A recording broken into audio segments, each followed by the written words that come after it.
Greetings, chompers. It's Matt Donald here with a post-election update of the Paleobites Patreon. First off, America, you suck. My state, though, is pretty good. Colorado, I'm pretty proud of. We got good dinosaurs, and we got good taste in politics here in the Centennial State. Like I said last time, I've been a bit behind, but that was due to anxiety and anticipation about this stupid election. Anxiety that was very much justified, it turns out. Yay! Don't you love it when your paranoia and anxiety is validated? Yeah! But now that it's over and the anticipation is gone, I'm feeling a lot more motivated, and I'm able to get stuff done, and I promised you 5 Paleobites Patreon episodes this month, and I shall deliver!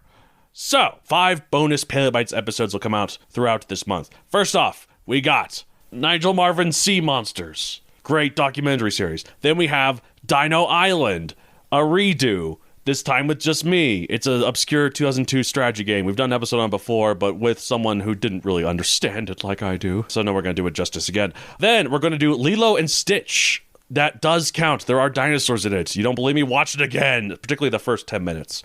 Then we're going to do the documentary When Dinosaurs Roamed America. The one that's narrated by John Goodman that came out around the same time as Walking with Dinosaurs. And then finally, to end this catching up period, we're going to talk about Godzilla 2014, the first of the MonsterVerse series. That's the schedule for the month now that the election is over, and I have had a good cry and a good binge of drinking to try and forget how stupid this country is. It's at patreon.com/Matthew Donald. This will all be available within the next few weeks. Thank you so much for your patience, and have a good day. As good as a day as you can when half the country are a bunch of idiots. Roar. Growl. Snarl, bellow. Welcome to Paleobites, the podcast that, like the Land Before Time series, started out good and has gotten worse as it's gone on. My name's Matthew Donald, and each week I and a rotating series of guest co-hosts talk about and rate a genus of prehistoric animal, be it dinosaur, mammal, arthropod, and so on. This week I'm joined by the one, the only, except that name's pretty, I'm assuming based on the name's pretty common, I'm sure. Alan Brooks, how are you? Yeah. I'm doing good. How are you? I'm doing great. As a Matt Hall, I'm fully aware of having the names be having a similar first name and last name to a lot of other people. Donald is my middle name, and thus it became my pen name. That's why I go by Matthew Donald. So, yeah. But you're to people Alan with Brooks. boring names and interesting personalities. Yep, I remember. I did my middle name on my previous show, The Ritwit. So that was with our mutual friend Matt David. His real name, Matt David Seivert. And you were on an episode of that pretty early on. This was in 2016 during that election year. And my middle name is Donald. Your middle name is Clinton. So that was pretty timely for us to Yep. have that connection there. So speaking of connections, you know what has connections? Polygon. And you know what is a good polygon? Pentagon. And you know what? Speaking of pentagons, we're talking about Pentaceratops. Flawless segue. I nailed it. Boom. A bit long-winded. Nah, I think it was perfect. Oh, man. All right. So it means 5-horned face, although that name is a bit of a misnomer because it doesn't quite have 5 horns. I'm going to say looks that. like it does. Yeah, it's a little bit of a misnomer. Type is a chasmosaurine ceratopsid, or chasmosaurine. I don't know which one. I think it's chasmo, based on chasm. A group of horned dinosaurs that includes Triceratops, Torosaurus, and Regaliceratops, but not Styracosaurus, Diabloceratops, or Pachyrhinosaurus. Got it? Good. Okay. There's the two major groups of ceratopsids. Ceratopsians. Ceratopsians, yes. Because ceratopsids, like we're talking about with allosaurids and allosaurids, ceratopsids goes back as far as Psittacosaurus, but then ceratopsians goes back a little bit longer. Actually, wait, no. I think it's the other way around. Ceratopsians includes Psittacosaurus. Ceratopsids includes the more derived ones, like the chasmosaurines, which is what this is. So anyways, it's all man-made, stupid taxonomy crap, phylogeny, and yeah, it's just nonsense. It keeps track of things, but when you get into the weeds, it starts looking a little bit more arbitrary. Speaking of arbitrary, give us the stats, because I've got a question about this thing. I don't know. Hey, these stats aren't arbitrary. How dare you? They're very arbitrary. No, I was talking about the phylogenetics of it all. It's like that's a little arbitrary sometimes. Yeah, it's 18 to 20 feet, so that's 5.5 to 6 meters long, 2.5 to 3 tons, although it does have a freaking enormous skull. The frill of the Pentaceratops is considerably longer of Triceratops. Triceratops actually has a relatively short frill for the chasmosaurine group it's in.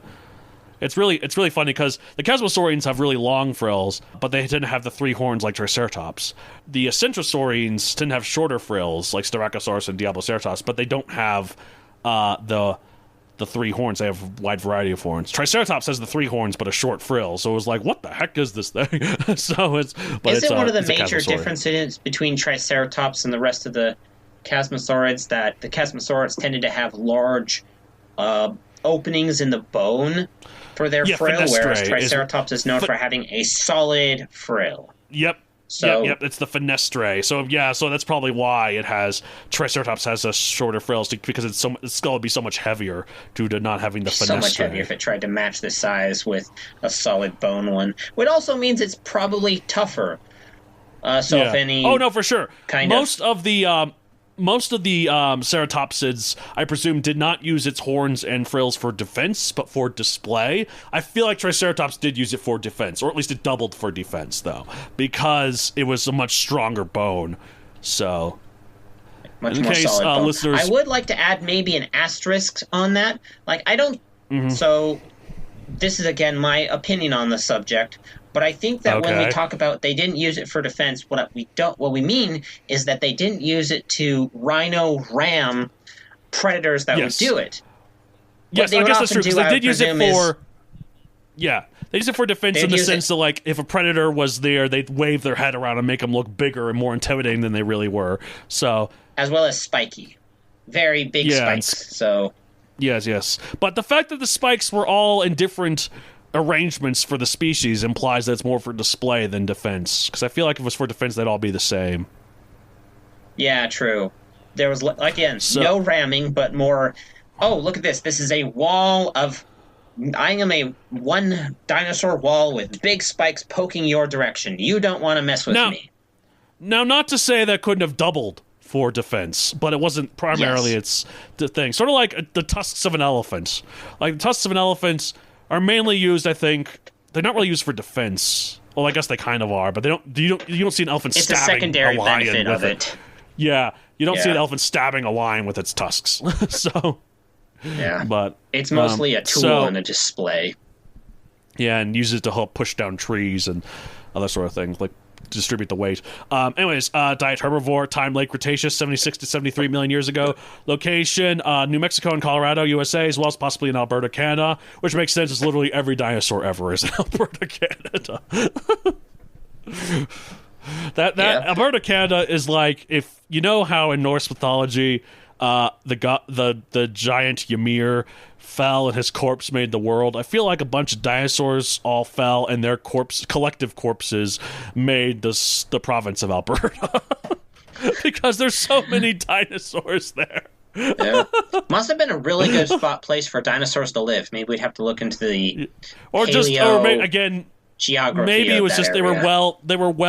they were good to fossilize and to preserve the bones. It was a good place where they would fossilize. So what makes Pentaceratops the 5-horned face? We'll get to it. I've got more stats to get through. Described in 1923, right between my first 2 Teslanauts books, which were placed in 1922 and 1924. So look out for the online prequel short story where Raymond Calvert and the other Teslanauts salvage some newly described Pentaceratops fossils from Voltec fossil traffickers, coming soon to a library nowhere near you. So, pop culture appearances as well as that, obviously. The series Dinosaur King and the Little Dinos, Denver the Last Dinosaur, PBS is The Day the Dinosaurs Died, Jurassic World Evolution 1 and 2, and originally was supposed to appear in Disney's Dinosaur, but it was cut, although there was some concept art for it. Okay. So, it did It did. So the reason why it got its name, it's got its unusually large cheekbones or juggle bones that early paleontologists mistook for additional horns. In fact, it just had the usual three of the chasmosaurine ceratopsids. Although there's a fun thing. And have you ever heard of SPEC, the Speculative Evolution Dinosaur Project? I think we've talked about it before. Yes. Tell the audience about that.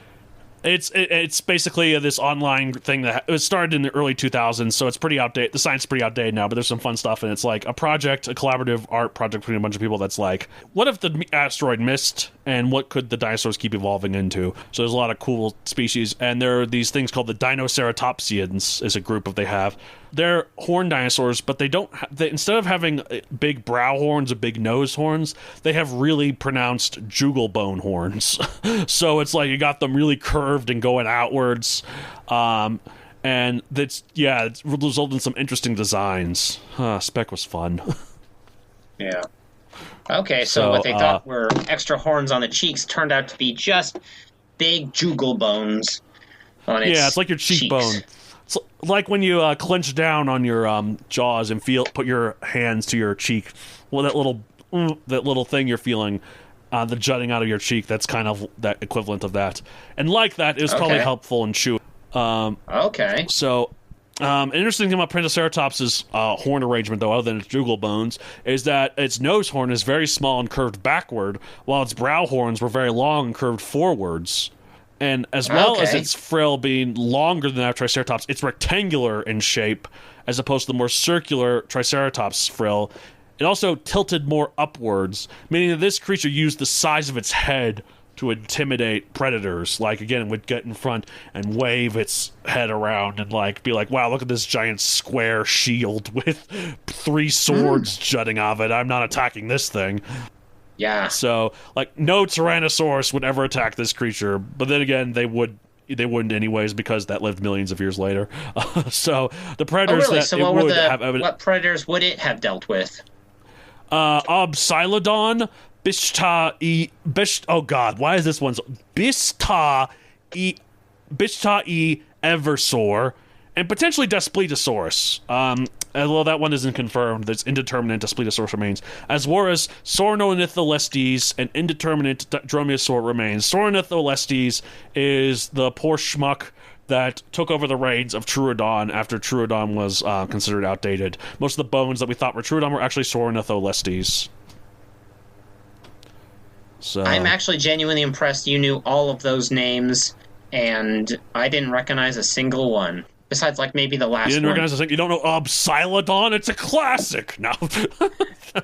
He's exaggerating. But yeah, like, that is quite impressive you're able to pull that kind of stuff off. So Well, thanks. How likely do you think they would prey upon Pentaceratops? Well, if there was nothing else there, I guess probably, because it had to eat something. But sort of like elephants, it would have to attack from the side or the back. The front is off limits. Like, you gotta kind of sneak up. I mean, again, you gotta sneak up on prey anyways. No prey is like, oh, there's a predator here. Well, hold on, I'll let you come eat me. No, it's not how it works. No, you have to, and so it's kind of interesting because there was that. I don't know if you recall that that channel that we talked about the last episode you were on, Goji Center. They had a hypothetical fight between Tyrannosaurus Rex and the giant elephant Paleoloxodon from the Pleistocene, and they thought the Paleoloxodon would win, but one thing that they kept in mind would recognize with the elephant, like Triceratops that it was more familiar with, to not attack it from the front. So, because it would recognize that same thing and would do the same thing. However, Paleoloxodon, unlike the Triceratopsids, its tusks were longer than the horns of these things, and could also, they think, turn faster. So that was one of the things that made it more... So, like, this thing, with its big head and its short legs, and long horns, but not so long, it's like, if one of these things managed to get to, like, the Bista Eversaur, I don't know why that one is driving me up the wall. I can say Sauronitholestes so cleanly, and yet Bista Eversaur is just beyond my lips and mind to comprehend. Okay.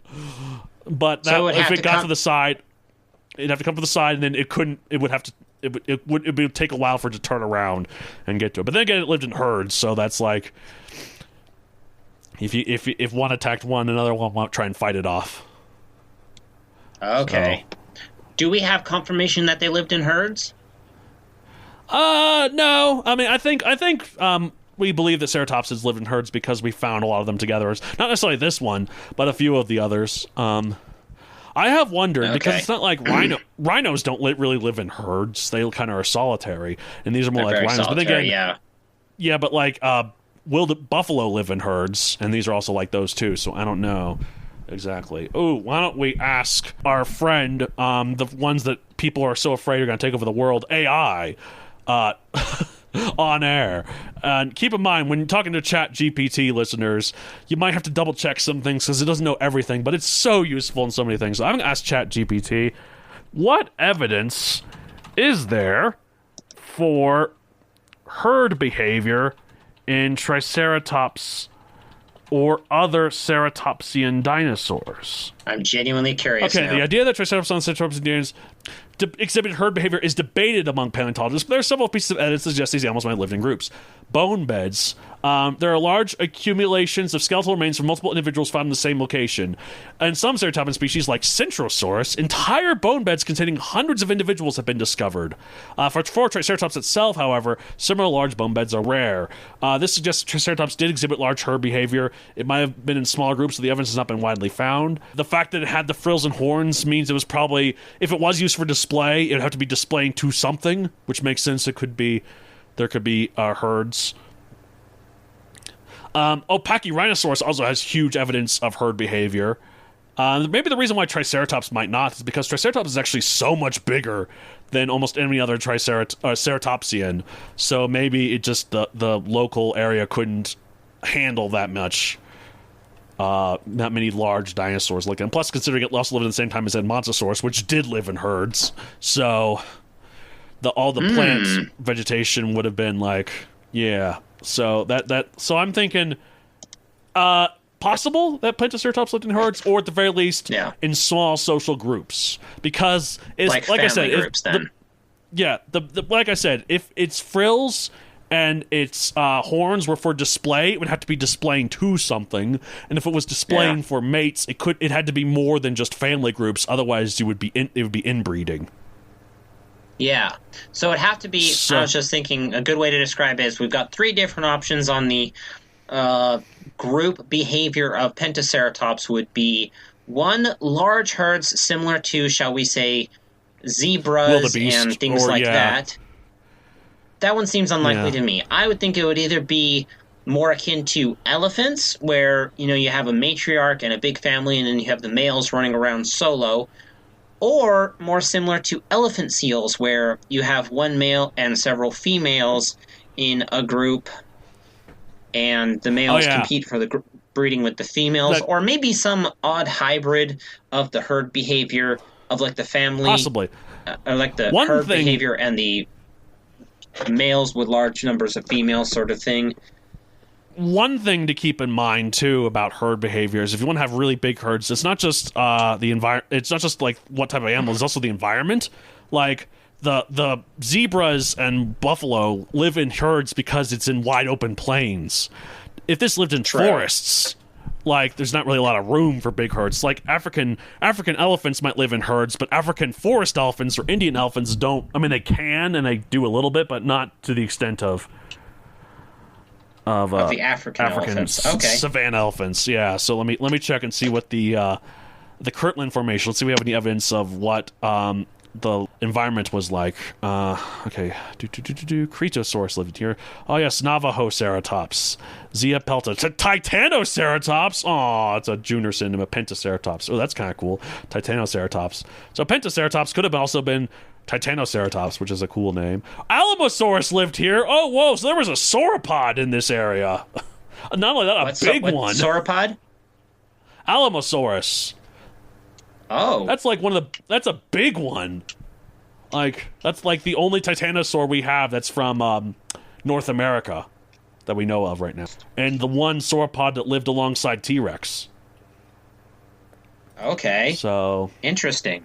it doesn't say what the it was an inland seashore of North America. So that's right, because this would have been right where the inland sea was, the West Interior Seaway was, which means that it was probably quite wet and quite probably very forested, which means definitely smaller groups for smaller sure. family groups then. Okay. Yeah, so but again, we are just speculating here, so again, very speculative. But that's often what paleontology is. It is speculation on what different animals look like, did what, how did they behave, you have to know where they lived, and those sorts of things. What did they look like? What are some analogs? A lot of as well as just some guessing. Oh yeah, like a lot of paleontology is just them sitting around just having to think, like, what did we think that happened here? As well as knowing about the other species and their habits that and the details on that one and such like that. Ooh, there's this badass picture on the Pentaceratops wiki of the bone being airlifted by the New Mexico National Guard. So you see a helicopter, and then you see it attached to a rope, and then on this rope, standing on the bone with the net over it, are two guys in look like army outfits, or the National Guard, underneath this military helicopter carrying the Pentaceratops specimen. That's pretty cool. Yeah. Well, that's one way to get a bone out of the middle of nowhere, because you look in the background, and there is nothing in that background. Yeah. There's absolutely okay, so nothing. It looks like, I don't think these guys are going to be riding it, because this actually, I just noticed that this is on the ground because of the other bone over there that still hasn't quite been lifted yet.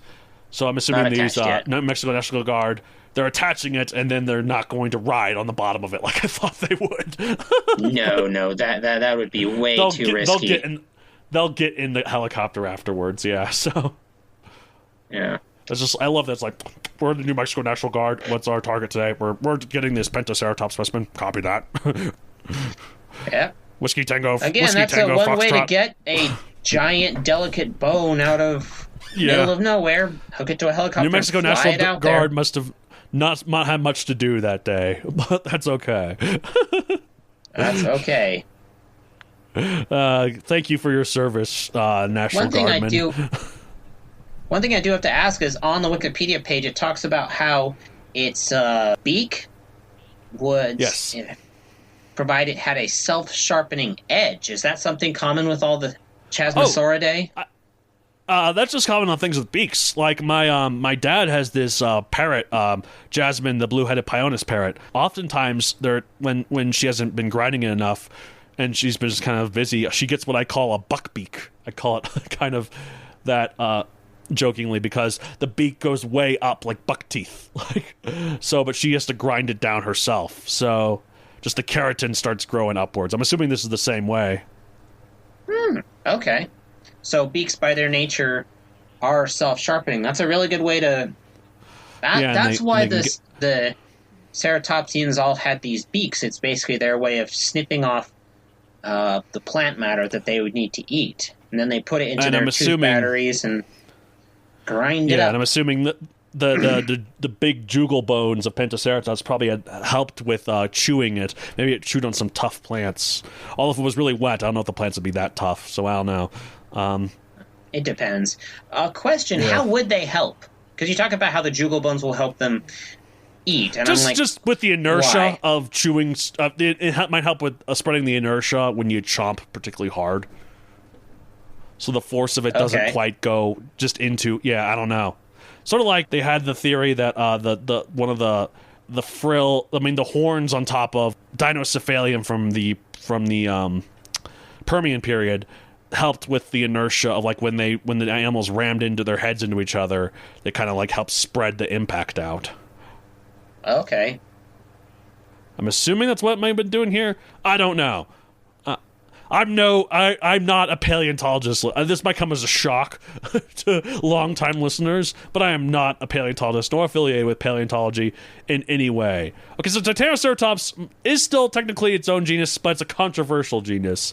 And if it sticks, we're doing an episode on it because it's called Titanoceratops oranos. That is a freaking badass name for a horned dinosaur. That is a very cool name.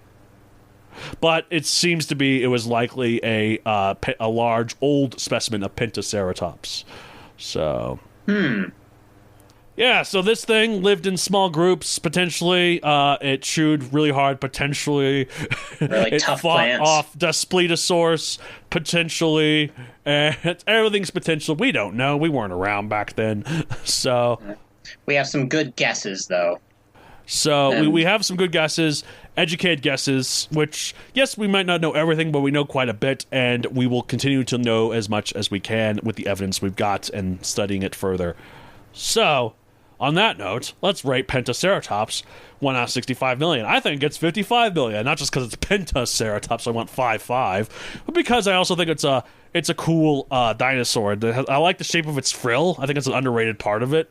Very square, very square as opposed to rounded would be very odd to a dinosaur. It has this cool divot in the center top too that looks like a little circle there. But yeah, it's just like that, and like its head was so with that frill was so big, like if you look at it without it, like the frill just adds so much. Like imagine ceratopsids without the frills, they would just look weird.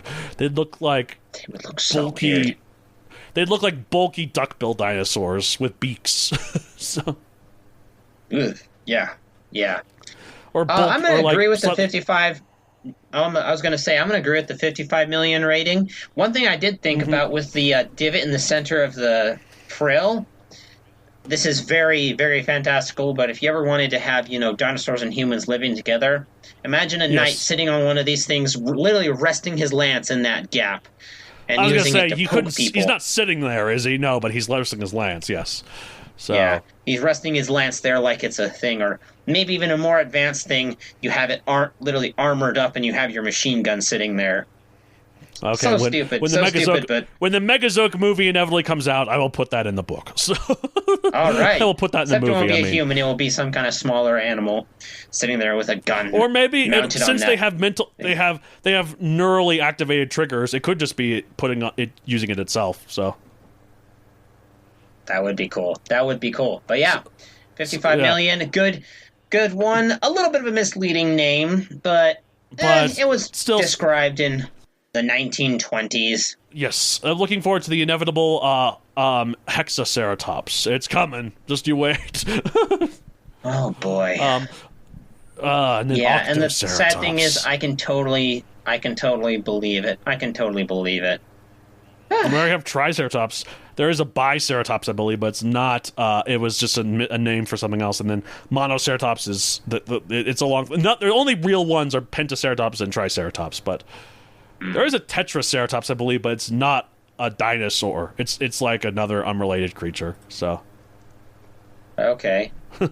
Anyways, that's it for this week.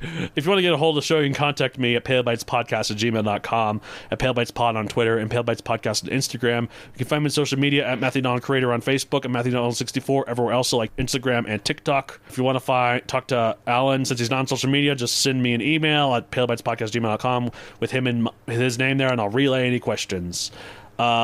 I have a book series on Amazon, Megazoic, available for print and Kindle. I am fairly certain I used a Pentaceratops as one background animal somewhere in there. But let me just double check. Pentaceratops. I have a list of all the numerous species I used.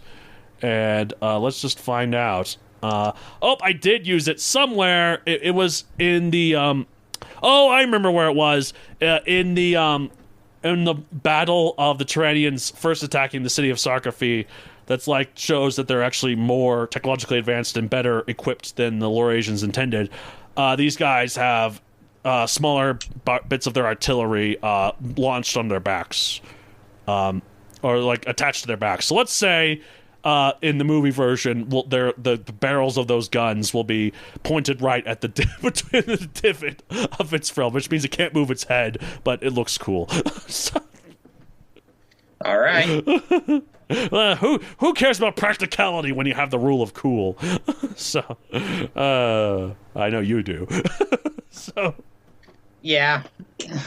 I like practicality, but an occasional rule of cool break is fine. Yeah.